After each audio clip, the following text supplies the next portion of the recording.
Start करते हैं। आज का जो टॉपिक हमारा है उसका नाम है मॉड्यूलस एंड आर्ग्यूमेंट्स की डिटेल। मॉड्यूलस का मैंने आपको पहले फॉर्मूला बताया था, z is equal to under root of a square plus b square. आज हम बात करेंगे वो फॉर्मूला बनता कैसे है, उसका एक्चुअल मतलब क्या है मॉड्यूलस का, और एक और टर्म इंट्रोड्यूस करेंगे जिसका नाम है आर्ग्यूमेंट। इन दोनों की डिटेल में बात करते हैं। इनको समझने के लिए सबसे पहली चीज आपको बोला, हम बात करेंगे सबसे पहले आर्गेंड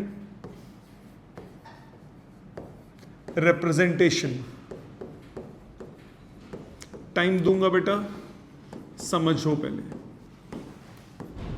सबसे पहली बात है आर्गेंड रिप्रेजेंटेशन। आर्गेंड रिप्रेजेंटेशन का क्या मतलब है?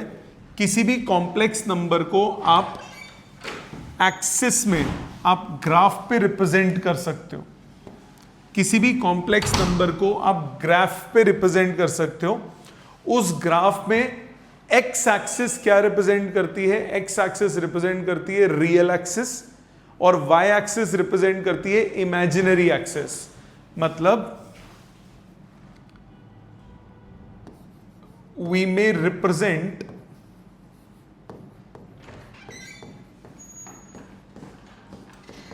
a complex number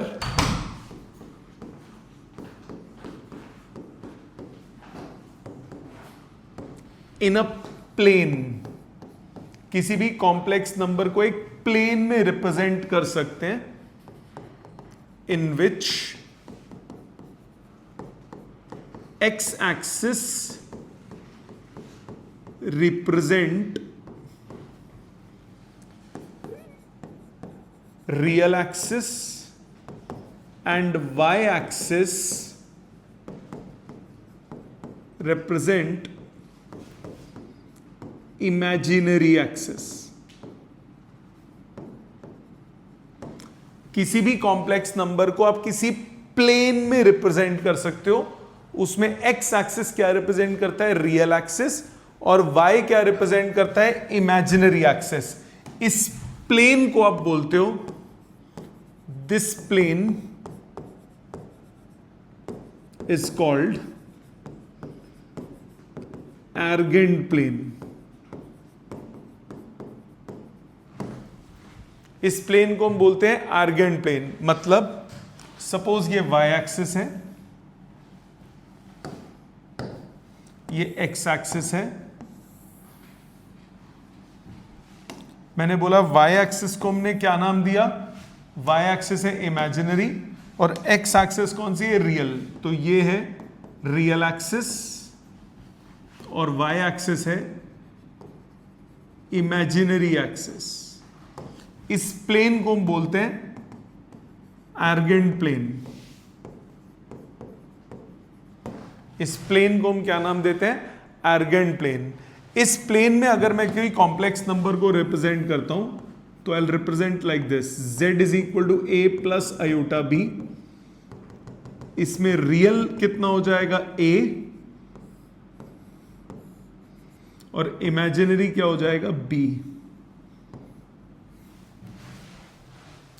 a plus iota b का मतलब a is the real part of complex number, मतलब रियल एक्सिस में कितनी लेंथ है? b is the imaginary part of complex number, मतलब इमेजिनरी एक्सिस पे कितनी लेंथ है।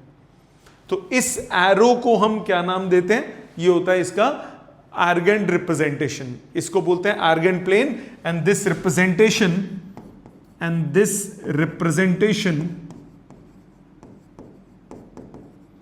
Of a complex number is called argand representation।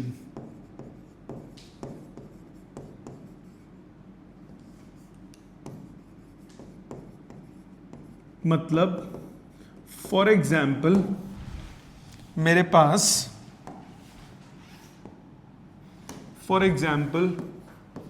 Pass complex number है z is equal to 2 plus 4 iota.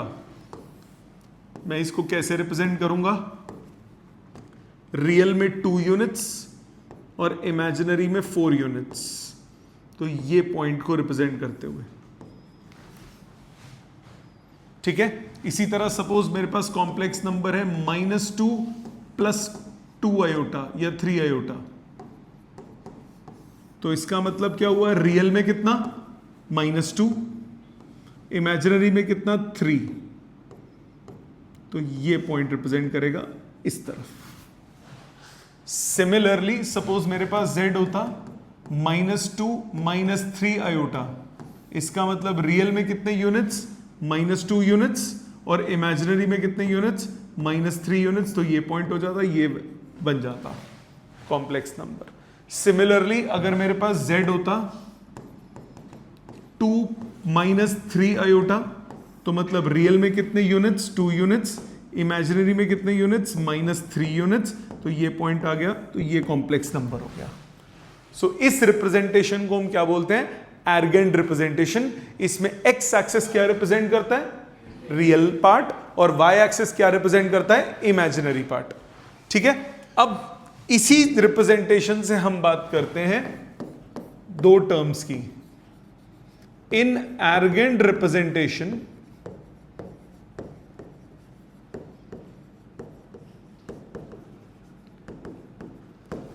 the length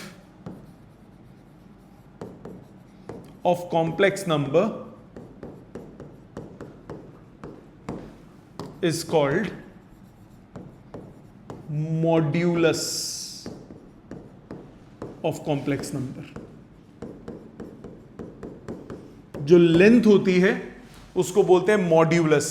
मतलब suppose यही x और y है, ये आपका रियल एक्सिस, ये आपकी इमेजिनरी एक्सिस। सपोज मेरे पास कॉम्प्लेक्स नंबर है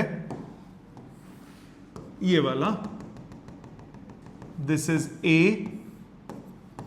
एंड दिस इज b, तो ये कॉम्प्लेक्स नंबर कितना हुआ, a + आयोटा b। कोई दिक्कत यहां तक, यही बताया मैंने बोला ये जो लेंथ होती है ना, दिस लेंथ, इस लेंथ को हम क्या नाम देते हैं, मॉड्यूलस। ये लेंथ जो है ये कहलाती है मॉड्यूलस। ये यहां लिखा, in Argand representation the length of complex number, उसको क्या बोलते हैं, मॉड्यूलस। उसको क्या नाम देते हैं, मॉड्यूलस। उसको आर भी बोलते हैं, और इसको कई बार मॉड ऑफ जेड भी बोल देते हैं। मॉड ऑफ जेड भी बोल सकते हैं, एक ही बात है, कोई फर्क नहीं पड़ता, ठीक है। अब आप मुझे बताओ, पाइथागोरस से अगर मैं निकालूं ये लेंथ तो कितनी आएगी, √a² + b²। तो मॉड्यूलस का फॉर्मूला कितना बन गया, जो हमने पहले भी पढ़ा था, वो हो गया √a² + b²। क्या यहां तक बात समझ में आती है, मॉड्यूलस क्या है ये समझ में आ गया लॉजिकली। पहले मैंने रटवाया था, अब ये क्लियर है सबको। मॉड्यूलस का फॉर्मूला क्या होता है, √a² + b²। दूसरी टर्म हम यहां पे यूज करते हैं आर्ग्यूमेंट। इसके बाद मैं आपको लिखने का टाइम दूंगा। Argument of a complex number is the angle which complex representation, which arrogant representation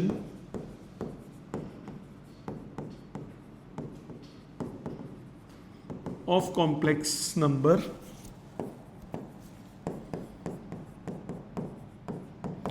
makes with positive direction of real axis। मतलब ये एंगल,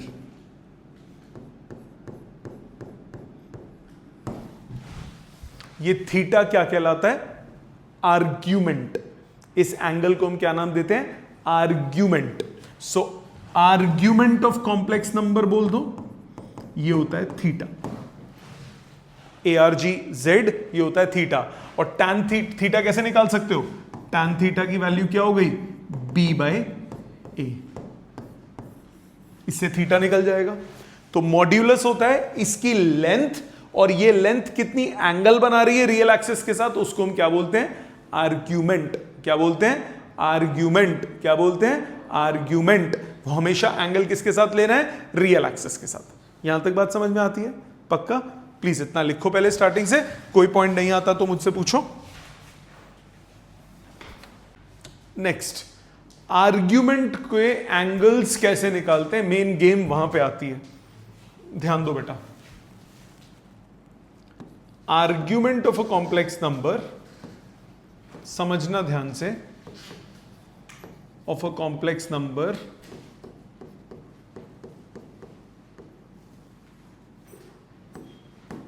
is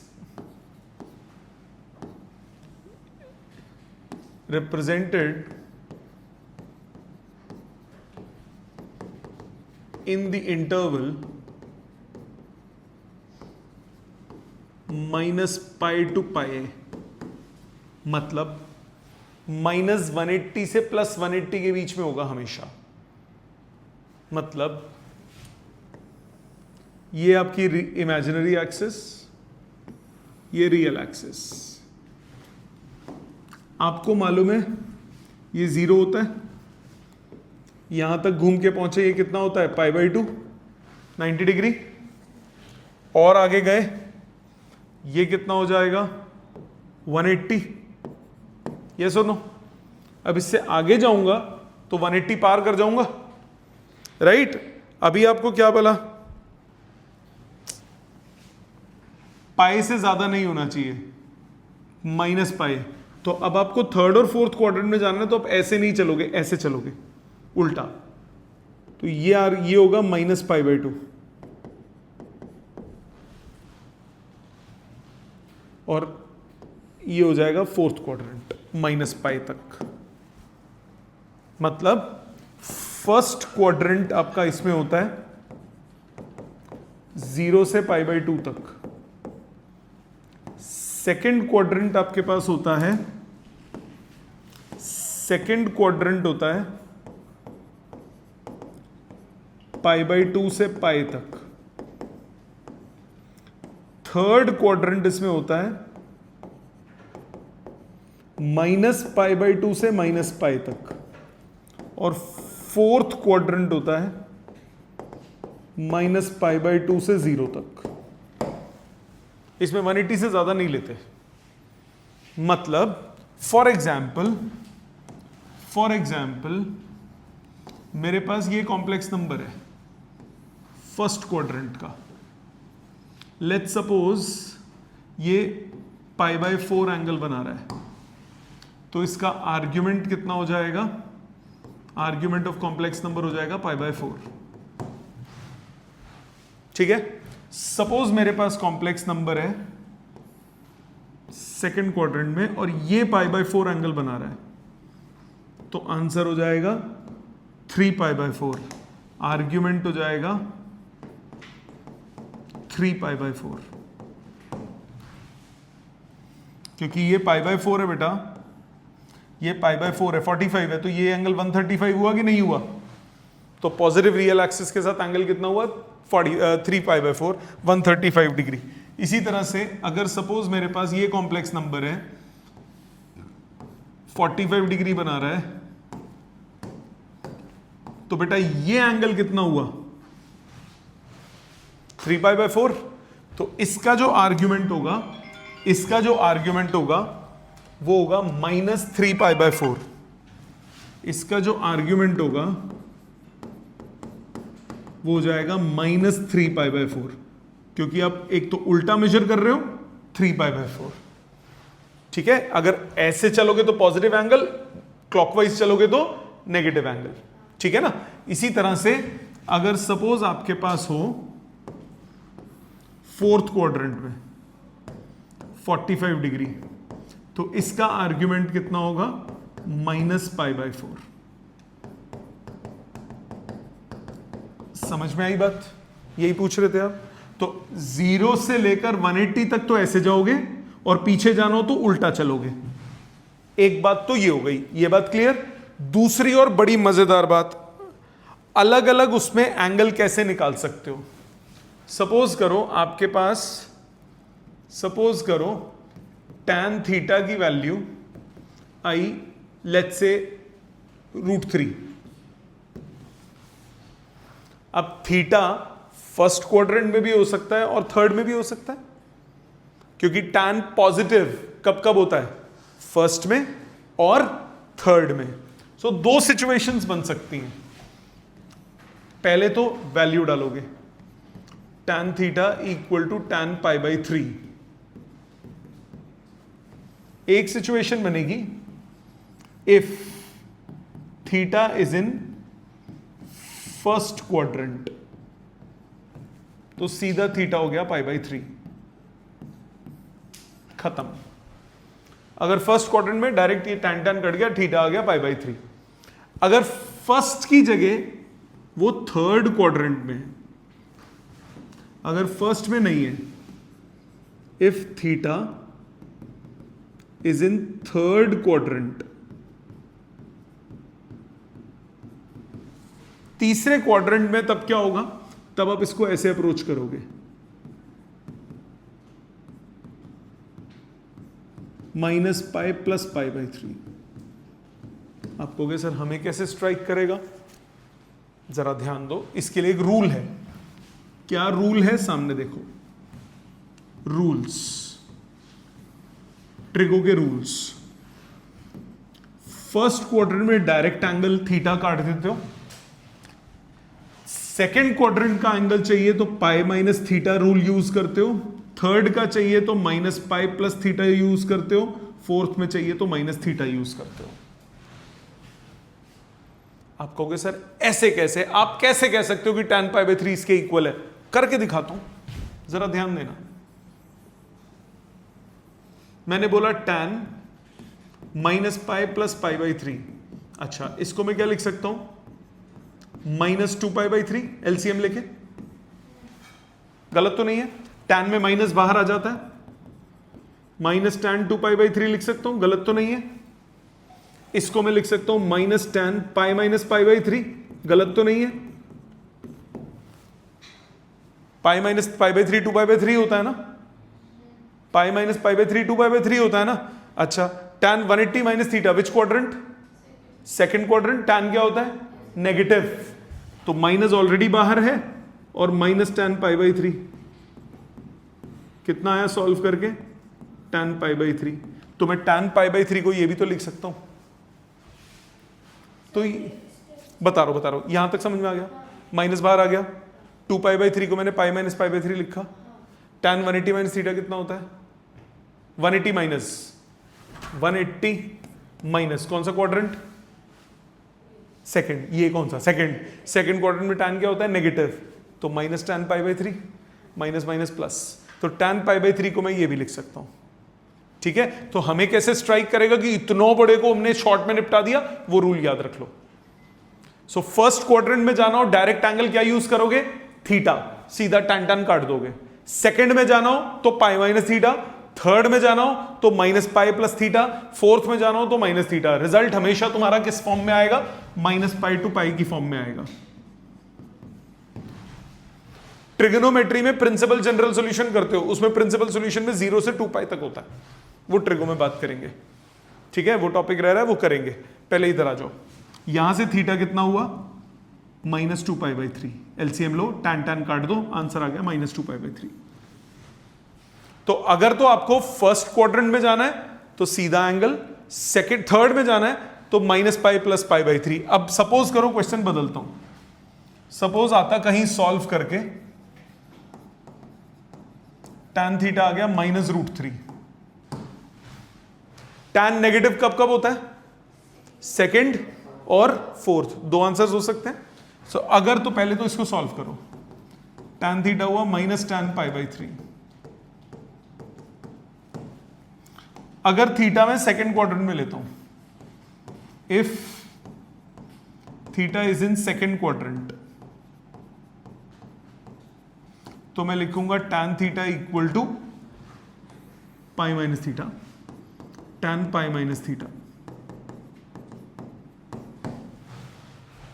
माइनस कहां गया, अपने आप अकोमोडेट हो गया, tan 180 minus theta minus tan theta होता है ना, ऑटोमेटिकली वो अकोमोडेट होगा, आपको कुछ नहीं करना, ये रूल याद रखना है सिर्फ। राइट साइड में पाई माइनस थीटा कर दो, उससे क्या होगा, माइनस साइन हो कुछ हो वो अपने आप अकोमोडेट होगा, तो थीटा का आंसर कितना हो गया 2π/3। सिमिलरली अगर मेरे को फोर्थ में जाना है, if theta is in fourth quadrant, so tan theta, fourth में क्या बोला मैंने, माइनस थीटा, माइनस को अंदर ले जाओ, tan -π/3, सो थीटा कितना हुआ -π/3, तो आर्ग्यूमेंट कितना हुआ -π/3। सो रूल क्या याद रखो, दोबारा फर्स्ट में जाना हो तो डायरेक्ट थीटा, सेकंड में जाना हो पाई माइनस थीटा, थर्ड में जाना हो -π+θ, फोर्थ में जाना हो -θ। अभी क्वेश्चंस करके दिखाता हूं इसके और, ठीक है। पहले इतना लिखो प्लीज, पहले इतना लिखिए। नेक्स्ट, अब हमने भूमिका बांध ली है, अब हम बात करेंगे पोलर फॉर्म की। ध्यान देना बेटा, polar form of a complex number.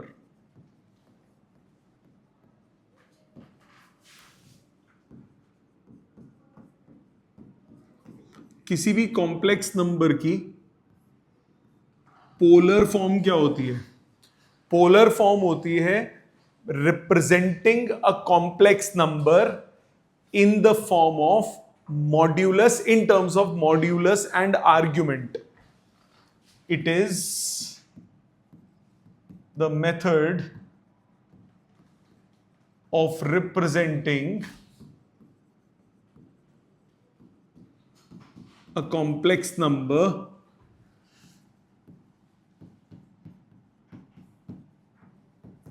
in the form of modulus and argument। Modulus और आर्ग्यूमेंट की फॉर्म में रिप्रेजेंट करने की टेक्निक को हम क्या बोलते हैं? Polar form. कैसे करते हैं? बहुत इजी है, ध्यान देना। आपके पास ये एक आर्गेंट प्लेन है, रियल एक्सिस और ये इमेजिनरी एक्सिस। मेरे पास एक कॉम्प्लेक्स नंबर है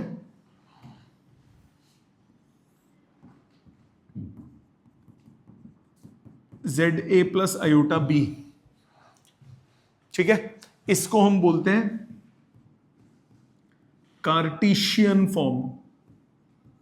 कार्टेशियन फॉर्म मतलब कोऑर्डिनेट्स की फॉर्म में, तो ये x कोऑर्डिनेट है, y कोऑर्डिनेट है, ये कहलाता है कार्टेशियन फॉर्म। अगर मैं यहां से परपेंडिकुलर डाल दूं तो बेटा ये a था, ये b था, यहां तक तो कोई दिक्कत नहीं। अब अगर मैं मॉड्यूलस और आर्ग्यूमेंट को लिखता हूं, ये रहा r, ये रहा थीटा, क्या मैं a/r को cos थीटा लिख सकता हूं? बेस अपॉन हाइपोटेन्यूज क्या होता है? cos थीटा होता है। तो मैं a को r cos थीटा लिख सकता हूं। इसी तरह से b/r को मैं sin थीटा लिख सकता हूं। परपेंडिकुलर अपॉन हाइपोटेन्यूज क्या होता है? sin थीटा होता है। तो मेरे पास b कितना होगा? r sin theta. मतलब कॉम्प्लेक्स नंबर जो कि a+i/b था, इसको मैं r cos theta plus iota times r sin theta लिख सकता हूं। a की जगह क्या लिखा? r cos, और b की जगह क्या लिखा? r sin। r अगर कॉमन ले लूं तो मेरे पास आया cos theta plus iota sin theta. ये हो गया कॉम्प्लेक्स नंबर। ये कौन सी फॉर्म है? ये है कार्टेशियन फॉर्म। ये कौन सी फॉर्म कहलाती है? ये कहलाती है पोलर फॉर्म। मॉड्यूलस और आर्ग्यूमेंट की फॉर्म में इसको हम क्या नाम देते हैं? Polar form. इसकी एक और नोटेशन होती है, वो सिर्फ साइंस वालों के काम में आएगी। इसको बोलते हैं यूलर नोटेशन।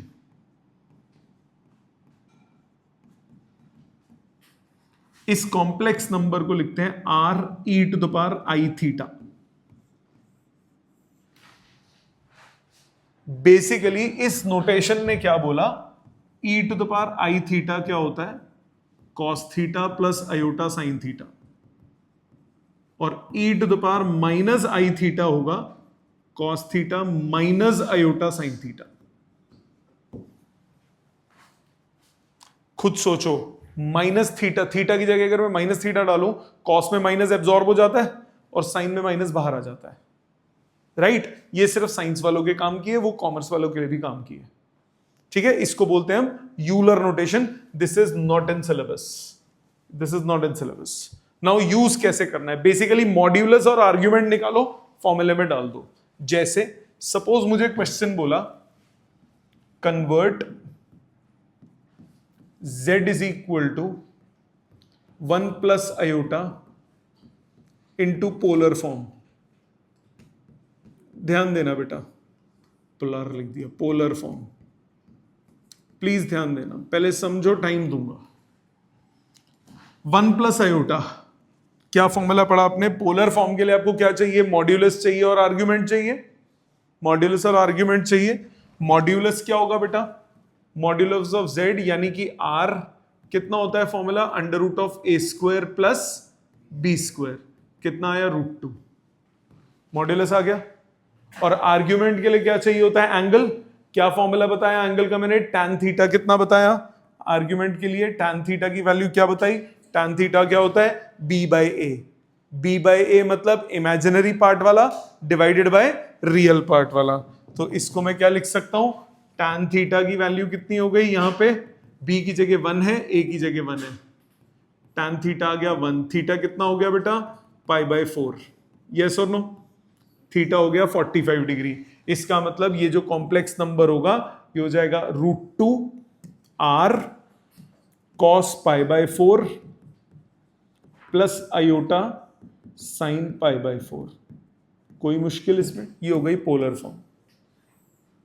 ये तरीका है कार्टेशियन को पोलर में कन्वर्ट करने का। पोलर को कार्टेशियन में कैसे कन्वर्ट करेंगे? इसकी वैल्यू डाल दो, 1/√2 1/√2 √2 √2 आंसर आ गया,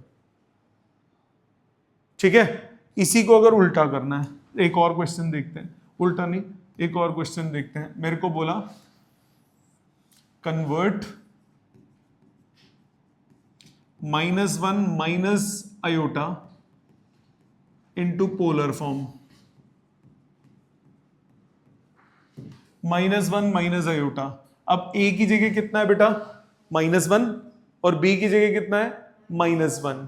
मतलब अब जो r होगा which is mod of z, वो हो जाएगा अंडर रूट ऑफ -1 का स्क्वायर प्लस -1 का स्क्वायर।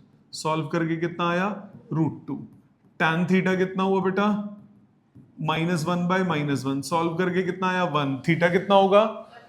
बिल्कुल नहीं, क्वाड्रेंट देखो, इसमें फर्स्ट क्वाड्रेंट था, x भी पॉजिटिव y भी पॉजिटिव, इसमें x भी नेगेटिव y भी नेगेटिव। कौन सा क्वाड्रेंट हुआ? Third quadrant. अब थर्ड क्वाड्रेंट में जाने का मैंने तुम्हें तरीका बताया, tan theta equal to tan π/4। Third में जाने के लिए क्या यूज करते हैं? रूल चेक करो, -π प्लस समथिंग। तो इस tan π/4 को लिखोगे tan -π प्लस π/4, मतलब tan ऑफ -3π/4। सो थीटा कितना हुआ? -3π/4। तो आपके पास फॉर्मूला बना r cos of -3π/4 plus iota sine -3π/4। ये इसकी पोलर फॉर्म। ये कौन सा क्वाड्रेंट रिप्रेजेंट कर रहा है? ये रिप्रेजेंट कर रहा है थर्ड क्वाड्रेंट। तो क्वाड्रेंट चेक करके एंगल निकालना है, सीधा एंगल नहीं निकालना। जैसे सपोज करो तुम्हारे पास कॉम्प्लेक्स नंबर होता, सपोज कॉम्प्लेक्स नंबर होता z is equal to 1 minus iota. अब बताओ ये कौन सा क्वाड्रेंट हुआ? x positive y negative. कौन सा क्वाड्रेंट हुआ? Fourth. x positive y negative, but कौन सा क्वाड्रेंट हुआ? Fourth quadrant. तो सबसे पहले मॉड्यूलस निकालते हैं, उसमें तो कोई फर्क नहीं पड़ता, under root of 1 square plus -1 का स्क्वायर, ये हुआ √2। आर्ग्यूमेंट के लिए tan थीटा हुआ b/a which is -1 tan theta कितना हुआ माइनस tan पाई बाय 4। अब फोर्थ क्वाड्रेंट में जाना है, ये क्या रिप्रेजेंट कर रहा है फोर्थ क्वाड्रेंट। फोर्थ क्वाड्रेंट में एंगल का ले क्या लॉजिक बताया मैंने माइनस थीटा, तो माइनस सीधा अंदर ले जाओ, ये हो गया tan minus pi by 4, theta की वैल्यू हुई माइनस पाई बाय 4, तो ये कॉम्प्लेक्स नंबर हुआ √2 cos of minus pi by 4 plus iota sign of minus pi by 4। ठीक है, समझ में आया? मतलब वो जो अलग नोटेशन मैंने बताई थी ना यूलर, अगर इसको मैं यूलर की फॉर्म में लिखूं तो क्या बन जाएगा √2 e⁻i टाइम्स पाई बाय 4। इसको अगर यूलर की फॉर्म में लिखूं तो बन जाएगा √2 e⁻i 3 पाई बाय 4। ठीक है, इसको यूलर में लिखता हूं, क्या बन जाएगा √2 रह गया, √2 e⁻i पाई बाय 4। ये होती है यूलर नोटेशंस। सिमिलरली सपोज एक और एग्जांपल, फर्स्ट हो गया क्वाड्रेंट, सेकंड ही हुआ ना। सपोज तुम्हारे पास कॉम्प्लेक्स नंबर होता z is equal to -1 plus iota, mod of z कितना हो जाता √(-1 का स्क्वायर प्लस 1 का स्क्वायर, आंसर आया √2। tan थीटा की वैल्यू 1/-1 यानी कि -1। अब कौन से क्वाड्रेंट में जाना है सेकंड क्वाड्रेंट में। सेकंड क्वाड्रेंट में क्या रूल बताया पाई माइनस, तो ये हुआ माइनस tan पाई बाय 4, इसको आप लिखोगे tan pi minus pi by 4, तो यहां से थीटा कितना आया 3 पाई बाय 4। तो आपके पास कॉम्प्लेक्स नंबर क्या बन गया √2 cos 3 pi by 4 plus iota sign 3 pi by 4। इसकी यूलर नोटेशन अगर बात करूं, इसकी अगर यूलर की बात करूं तो यूलर नोटेशन बन जाएगी √2 e⁻i 3 पाई बाय 4। यहां तक क्लियर है, समझ में आया पक्का? अब कुछ एक दो पॉइंट्स और मैं अब आपको क्लियर करता चलूंगा। मैंने लास्ट क्लास में आपको प्रॉपर्टीज बताई थी मॉड्यूलस की, कि अगर दो कॉम्प्लेक्स नंबर मल्टीप्लाई होते हैं तो उनके मॉड्यूलस मल्टीप्लाई हो जाते हैं, दो कॉम्प्लेक्स नंबर डिवाइड होते हैं तो मॉड्यूलस डिवाइड हो जाते हैं। एडिशन सब्ट्रैक्शन में ऐसा नहीं होता, उसको यहां पे समझो। ये ना यूलर से समझना बहुत आसान है। क्या आसान है, ध्यान दो। सपोज करो कॉम्प्लेक्स नंबर मेरे पास है z is equal to z1 is equal to r1 e⁻i theta 1, एक है z2 is equal to r2 e⁻i theta 2। अगर मैं z1 को z2 से मल्टीप्लाई करूंगा, r1 r2 e⁻i theta 1 into e⁻i theta 2, दो चीजें मल्टीप्लाई होती हैं एक्सपोनेंट्स में जिनका बेस सेम हो तो पावर ऐड हो जाती है, तो इसको लिखोगे r1 into r2 e⁻i theta 1 plus theta 2। क्या नोटिस कर रहा आपने? मैंने तो नोटिस किया, क्या आपने नोटिस किया कि ये मॉड्यूलस क्या हो गए मल्टीप्लाई हो गए? इसका मतलब इससे दो प्रॉपर्टीज निकली, mod of z1 into z2, क्या आया mod of z1 into mod of z2। दूसरी क्या प्रॉपर्टी निकली argument of z1 into z2, ये क्या आ गया argument of z1 plus argument of z2, क्योंकि टोटल एंगल कितना हो गया सम, एंगल ऐड हो गया और मॉड्यूलस क्या हो गया मल्टीप्लाई।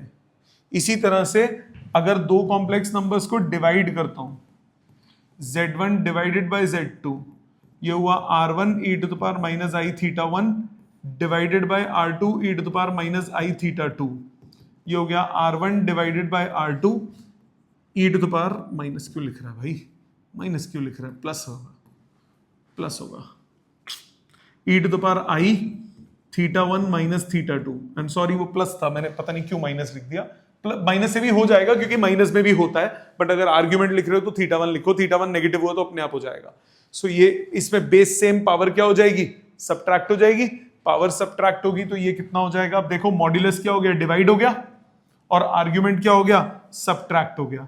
इसका मतलब modulus of z1 divided by z2 आप क्या लिख सकते हो, mod of Z1 divided by mod of Z2, और argument of Z1 divided by Z2 क्या लिख सकते हो, argument of Z1 minus argument of Z2। सो अगर कॉम्प्लेक्स नंबर मल्टीप्लाई होते हैं तो मॉड्यूलस मल्टीप्लाई होते हैं, आर्ग्यूमेंट ऐड होते हैं। अगर कॉम्प्लेक्स नंबर डिवाइड होते हैं तो मॉड्यूलस मल्टी डिवाइड होते हैं, आर्ग्यूमेंट सबट्रैक्ट होते हैं। ये सब सीबीएसई कोर्स में नहीं है, ये मैं आपके एंट्रेंसेस के लिए बता रहा हूं। ये सारी बातें बड़े होकर एंट्रेंस देने हैं सबने, तो एंट्रेंसेस के लिए बीच बीच में कुछ पॉइंट्स हैं सो दैट कि आप आगे प्रोसीड कर सको। ये लॉजिक समझ में आ गया। एक छोटी सी चीज और, फिर इसको वाइंड अप करते हैं। Again that is also not in syllabus, उसको बोलते हैं डी मॉर्वीज थ्योरम। मॉर्गन नहीं, डी मॉर्वीज थ्योरम। ये भी कोर्स में नहीं है, कॉमर्स वाले बिल्कुल मत करना, कोई जरूरत नहीं है, साइंस वाले जरूर करना। आपको बोला z is equal to r cos theta plus iota sine theta, तो z to the power n हो जाएगा r to power n cos n theta plus iota sine n theta. ये होता है डी मॉर्वीज थ्योरम। मतलब अगर आप कॉम्प्लेक्स नंबर की पावर करते हो तो मॉड्यूलस की पावर हो जाती है, आर्ग्यूमेंट की पावर नहीं होती, आर्ग्यूमेंट मल्टीप्लाई हो जाता है उससे।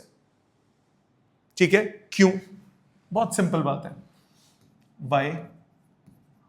उसका सिंपल रीजन देखो, बड़ा सिंपल सा है। z है आपके पास r e to the power i theta, अगर मैं z टू पावर n करता हूं, ये हो गया r e to the power i theta की पावर n, ये हो गया r to power n e to the power i n theta. Yes और नो? देखो क्या हुआ, ये r to power n cos n theta plus iota sine n theta. Angle की जगह थीटा की जगह क्या आ गया, n थीटा आ गया कि नहीं आ गया? सो कहने का मतलब कि अगर आप कॉम्प्लेक्स नंबर की पावर करते हो, बहुत इजी हो जाता है इससे कॉम्प्लेक्स नंबर की पावर निकालना। सपोज मुझे बोला किसी की पावर 7 निकालना है, स्क्वायर करोगे, क्यूब करोगे, मल्टीप्लाई करते चले जाओगे, तब पावर 7 पे पहुंचोगे। सबसे बेस्ट तरीका क्या है, पोलर फॉर्म में कन्वर्ट करो, डी मॉर्वी थ्योरम लगा दो, पावर आ जाएगी। फटाक से क्वेश्चंस होते हैं। पावर 100 निकालनी हो, फटाक से निकल जाएगी, एंगल ही तो मल्टीप्लाई करना है। समझ में आई बात? सपोज करो, एक एग्जांपल लेता हूं। सपोज मुझे बोला z तुम्हें दिया है 1 प्लस आयोटा, मुझे बोला फाइंड z टू पावर 100, मुझे बोला फाइंड करो z टू पावर 100, इसकी 100 पावर निकालनी है। अब इसका स्क्वायर क्यूब कितना निकालते चलोगे, हालत खराब हो जाएगी। बेस्ट तरीका, इसको पोलर में कन्वर्ट कर दो। इसको पोलर में कन्वर्ट करने के लिए मॉड्यूलस कितना हुआ, under root of 1 square plus 1 square, modulus आ गया √2। आर्ग्यूमेंट कितना हुआ, π/4। तो आपके पास ये कॉम्प्लेक्स नंबर हुआ √2 e to the power i times π/4। यहां तक कोई दिक्कत? यही फॉर्मूला बताया मैंने। अब मैंने बोला z टू पावर 100 निकालना है, ये हो गया 2 to power 50 e to the power i 25 pi by 100 से मल्टीप्लाई करूंगा 25 पाई। यस और नो? 100 से मल्टीप्लाई करूं तो कितना हुआ, 2 to power 50 cos 25 pi plus iota sine 25 pi. cos 25 pi को क्या लिखोगे, cos 25 pi plus 0 plus iota sine 25 pi plus 0। Cos में क्या करते हो, 25 पाई का मतलब क्या हो गया, ऑड मल्टीपल ऑफ पाई, मतलब कौन सी axis, negative x axis, plus something, कौन सा quadrant, third quadrant. Third quadrant में कॉस क्या होता है, नेगेटिव। तो ये हुआ 2 टू पावर 50 माइनस कॉस 0, और साइन क्या होता है, नेगेटिव, आई साइन 0। आंसर कितना आ गया, 0 हो गया, साइन 0 कॉस 0 1 होता है, -2 टू पावर 50 आंसर आ गया। लो जी, पावर 200 500 हजारों फटाक से सॉल्व होगा। समझ में आई बात? इसको बोलते हैं डी मॉर्वीज थ्योरम। ये कोर्स में नहीं है। कोर्स में कहां तक है आपके, वो भी किसी स्कूल में वो ये सब कोर्स में है, पर जिसके स्कूल में पूरी ही पोलर फॉर्म ना करवाएं वो छोड़ सकते हो।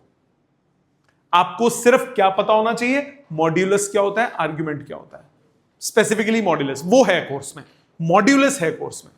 आर्ग्यूमेंट नहीं है कोर्स में, बट कुछ स्कूल्स कराते हैं, इसीलिए सारा गेम मैंने खेला है। समझ में आ गया? क्लियर है? Logically clear? घर जाते ही अब लिखना रह गया, घर जाते ही लिख लेना, मैं अभी ग्रुप में डाल दूंगा। मेक श्योर एक एक चीज लिखें, कोई चीज नहीं आती नेक्स्ट क्लास में पूछें, ठीक है? Thank you very much.